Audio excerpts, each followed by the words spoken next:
आज आपण कुरकुरीत खमंग उपवासाचा चिवडा कसा करायचा ते बघणार आहोत. अशा पद्धतीचा कुरकुरीत चिवडा तुम्ही कोणत्याही उपवासाला खाऊ शकता. तर इतका टेस्टी आणि खमंग चिवडा कसा करायचा ते बघायचं आहे. तर तुम्ही हा चिवडा महिनाभर स्टोअर करून पण ठेवू शकता. माझ्या चॅनलवर तुम्ही नवीन असाल तर माझ्या चॅनलला लाईक, शेअर आणि सबस्क्राईब करायला विसरू नका. चला तर मग असा कुरकुरीत चिवडा कसा करायचा ते बघूया. इथं मी 6 मध्यम आकाराचे बटाटे घेतले आहेत. वजनाने हे बटाटे 500 ग्राम आहेत, म्हणजे अर्धा किलो आहेत. आणि हे याची सालं काढून स्वच्छ धुवून घेतलेली आहेत. स्वच्छ धुवून घ्यायची म्हणजे ती लाल होत नाहीत. तर इथं मी एका भांड्यामध्ये पाणी घेतलेलं आहे. त्यामध्ये आपल्याला ही अशी किसणी घ्यायची आहे. तुमच्याकडे ज्या पद्धतीची किसणी असेल तशी तुम्ही घेऊ शकता. तर अशा पद्धतीने आपल्याला यावर हा बटाटा किसून घ्यायचा आहे. तर असा एकसारखा बटाटा किसायचा, म्हणजे असा लांबसडक हा किस पडतो. तर बघू शकता इथे मस्त असा लांबसडक आपला किस पडलेला आहे. तर अशा पद्धतीने हा किस पाडून घ्यायचा. तुमच्याकडे अशा पद्धतीची किसणी नसेल तर तुम्ही वेगळ्या पद्धतीने पण हा किस बनवून घेऊ शकता. तर माझ्याकडे ही अशी किसणी आहे. तर ही अशी डिझाईनची किसणी आहे. यामुळे अशा रेषा रेषा येतात. तर या चिप्सची किसणी आहे. तर ही किसणी थोडंसं याची प्लेट दाबून घ्यायची आणि हा बटाटा असा आडवा ठेवायचा आणि यावर किसून घ्यायचा आहे. तर बघू शकता अशा पद्धतीने पण असा लांब सडक हा किस तयार होतो. असा किस पाडून घेतल्यावर हे थोडंसं असं चिप्सप्रमाणे येतं. तर हे असं याला तोडून घ्यायचं, म्हणजे असा लांब सडक हा किस आपला तयार होतो.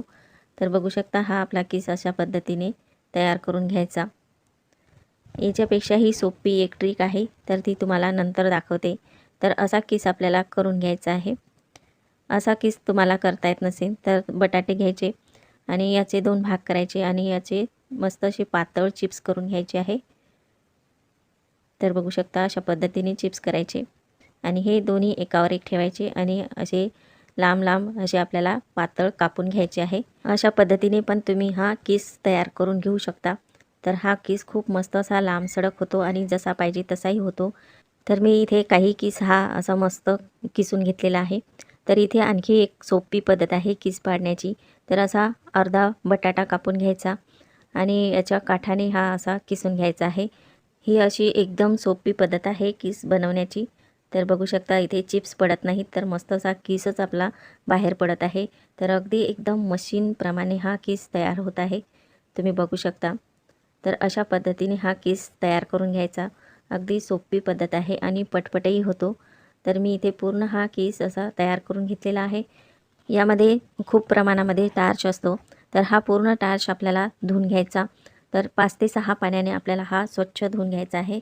तर अगदी काचेप्रमाणे याचं पाणी दिसलं पाहिजे, अशा पद्धतीने हा किस आपल्याला स्वच्छ धुवून घ्यायचा. तर असा स्वच्छ किस धुवून घेतला की हा काळा पडत नाही आणि पांढरा शुभ्र राहतो. इथे एक चाळणी घ्यायची आणि त्यामध्ये हा किस आपल्याला टाकून घ्यायचं. याचं पूर्ण पाणी आपल्याला निथळून घ्यायचं आहे. तर आपण या चाळणीमध्ये हा पूर्ण किस टाकून घेऊयात. याचं पूर्ण पाणी निथळलं की आपल्याला हा किस एका सुती कपड्यावर टाकून घ्यायचा आहे. तर इथं मी एक सुती कपडा टाकून घेतलेला आहे आणि यावर आपल्याला हा किस पूर्ण टाकून घ्यायचा. हा किस आपल्याला मस्त फॅन खाली सुकवून घ्यायचा आहे. इतका सुकवायचा की त्याचं पूर्ण पाणी सुकल्या गेलं पाहिजे. तर बघू शकता 10 ते 15 मिनिटात हा मस्त असा सुकला आहे. याला थोडंही पाणी ठेवायचं नाही. तर अशा पद्धतीने हा पूर्ण सुकल्या गेला पाहिजे आणि हा किस आपल्याला तळून घ्यायचा. तर इथे मी कढईमध्ये तेल गरम करायला ठेवलेलं आहे आणि त्यामध्ये आपल्याला हा किस टाकून घ्यायचा आणि मस्त तळून घ्यायचा आहे. किस तळताना सुरुवातीला तेल गरम करून घ्यायचं, नंतर मध्यम गॅस ठेवायचा आहे आणि मध्यम गॅसवर हा किस तळून घ्यायचा आहे. तर तुम्ही बघू शकता हा किस मस्त असा थोडासा लालसर तळून घ्यायचा आणि हा कुरकुरीत झालेला आहे.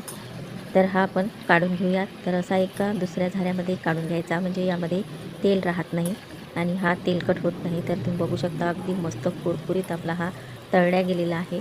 तर अशा पद्धतीने हा किस तळून घ्यायचा. किस पूर्ण तळून घेतल्यावर इथं एक वाटी शेंगदाणे घ्यायचे आहे. तर मी इथे लाल शेंगदाणे घेतलेले आहेत. तर या चिवड्यामध्ये लाल शेंगदाणे खूप छान दिसतात. तुमच्याकडे जे शेंगदाणे असतील ते तुम्ही घेऊ शकता. तर हे आपल्याला मस्त असे तळून घ्यायचे आहेत आणि या चिवड्यावर आपल्याला टाकायचे आहेत. तर हा चिवडा पण मस्त असा कुरकुरीत झालेला आहे आणि इथं 5 ते 6 दांड्या मी कढीपत्त्याच्या घेतलेल्या आहेत. तर कवळ्या आहेत. तर अशा पद्धतीच्या ह्या पण तळून घ्यायच्या आणि चिवड्यावर टाकायच्या आहेत. इथं मी 5 ते 6 मिरच्या कट करून घेतलेल्या आहेत, त्या तळून घेऊयात. ह्या पण मस्त आपल्याला कडक अशा तळून घ्यायच्या आणि ह्या चिवड्यावर टाकायच्या. इथं मी 15 ते 20 असे बदाम घेतले आहेत आणि त्याचे 2 भाग करून मस्त तळून घ्यायचे. बदाम हे ऑप्शनल आहेत, तुम्हाला टाकायचे असतील तर टाकू शकता, नाही टाकले तरी चालू शकतं. तर तुम्ही नुसते शेंगदाणे टाकले तरीही चालतात. तर मी इथे मनुका पण घेतलेले आहेत, त्या पण अशा थोड्याशा तळून घ्यायच्या. ह्या पण ऑप्शनल आहेत, यामध्ये आपल्याला ह्या टाकून घ्यायच्या आहे. आणि हा चिवडा आपला तयार झालेला आहे. तर यावर आपल्याला साखर आणि मीठ घालायचं आहे. तर त्यासाठी आपल्याला 3 चम्मच साखर मिक्सरच्या भांड्यामध्ये टाकून घ्यायची आणि इथे मी सेंधे मीठ घेतलेलं आहे. तर 1 चमचा मीठ टाकायचं आहे आणि हे आपल्याला मिक्सरला लावून बारीक वाटून घ्यायचं आहे. आणि आपली ही पावडर तयार झालेली आहे. तर ही पावडर आपण यावर टाकूया. तर अशी पावडर करून घेतल्यावर ती मस्त याला पूर्ण चिवड्याला मस्त लागल्या जाते. तर अशा पद्धतीने हा चिवडा मस्त असा मिक्स करून घ्यायचा आहे.